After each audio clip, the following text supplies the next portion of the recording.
another Reading Random Books vlog. I haven't done one of these in a very long time. I guess it's kind of like a series. It's like a mini series, I guess. I don't know. Where I'm reading random books that I know absolutely nothing about before I start reading them. So these could be books that maybe I was shopping for books and they're like, hey, you might like this. So I add it and don't even think about it and just bring it home. Or like the book in this vlog is a cover buy. And this one is not only a cover buy, but it is a pre-ordered cover buy. So I saw this book on Pinterest, I believe, and I fell in love with the cover. I clicked on it and it said available for pre-order, so I pre-ordered it. Didn't read what it was about. I still have not read what it's about. And that book is the Book of Living Secrets by Madeleine Roux. Again, I don't know what this book is about because random book. And I don't want to. I think I just want to start reading it and see where it goes. But you have to agree with me on this cover because it is beautiful. I love the color palette. I love all of the artwork on it. It's just, it got me. So let's hope the inside will get me as well.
So I'm about halfway through, and so I can at least tell you a little bit about the plot now.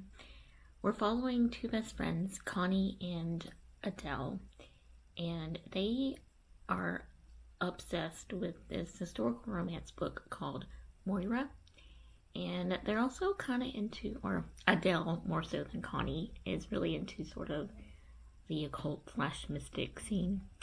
And it opens up on the night of the Sadie Hawkins dance, where the girls are all dressed and ready to go, about ready to pick up their dates.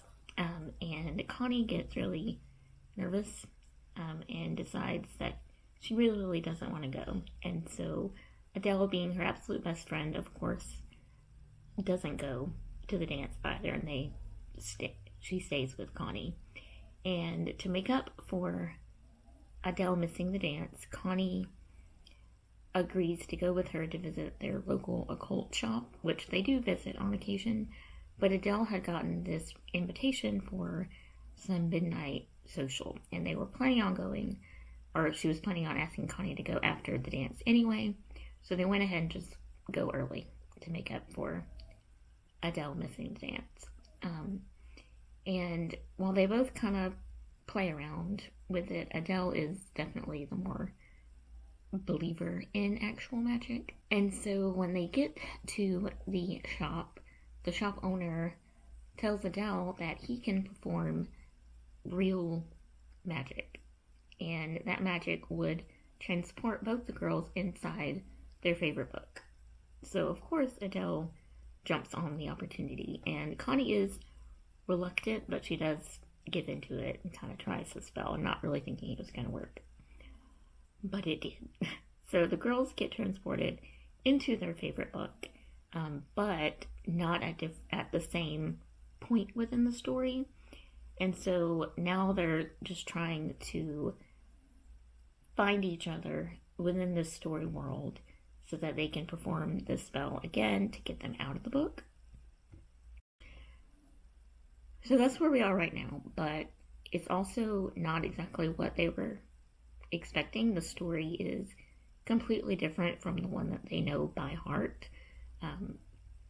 None of the characters are acting anything like themselves, and there is a literal tear in the reality of this book kind of hanging out over the ocean, and that hole in the fabric of reality has a voice coming from it that the girls and all the characters can hear, and it's compelling them to either join them and serve them, or it's serve him, I think is actually what it says, or walk into the ocean and drown yourselves, which many people in the book apparently have already done.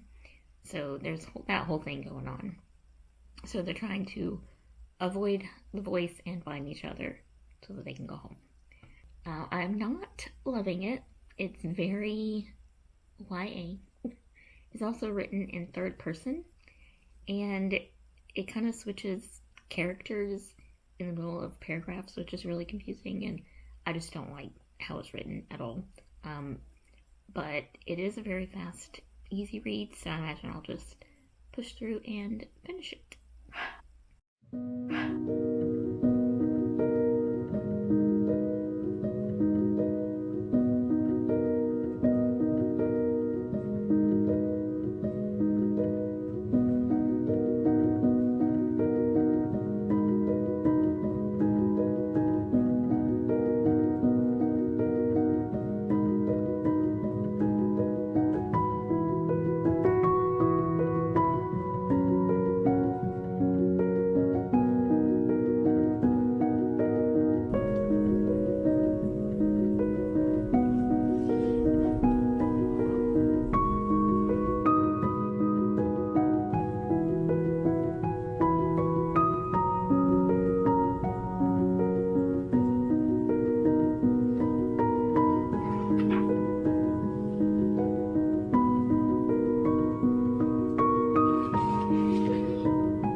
I have finished the book of Living Secrets, and I wasn't a fan. It never really got any better from my halfway point check-in. It felt very Lovecraftian, and I think I may actually look into it and see if it was based on that, because it was very similar, the feeling and the events and everything, to a book I read last year, which was a direct Lovecraft retelling. I think they were both, in my opinion, I think they're both based off of Cthulhu, maybe. I don't know. But I didn't really enjoy it. I didn't like the one I read last year, and I didn't really enjoy this one either. I did go back, and after I finished the book, I went back and I read the back synopsis of the book, and had I bothered to read that before buying it, I would not have. So I think I just need to stop buying books I know nothing about. But sometimes it's a win. I think the very first time I ever did this sort of video, it was with, I want to say it was with the Hazelwood, and I actually really enjoyed that book. So I guess it's not always a miss, but the last few times I've done this have been a miss. So, oh well, we all do it, so there's nothing to be ashamed of. I think I might give this book 2 stars, 2.5 if I'm feeling generous. I don't really have anything else to say other than what I've already said, because it just really wasn't my cup of tea. Doesn't mean that you wouldn't like it, but it wasn't for me. But that is one more red book off my shelf. Alright, so if you've made it this far, thank you.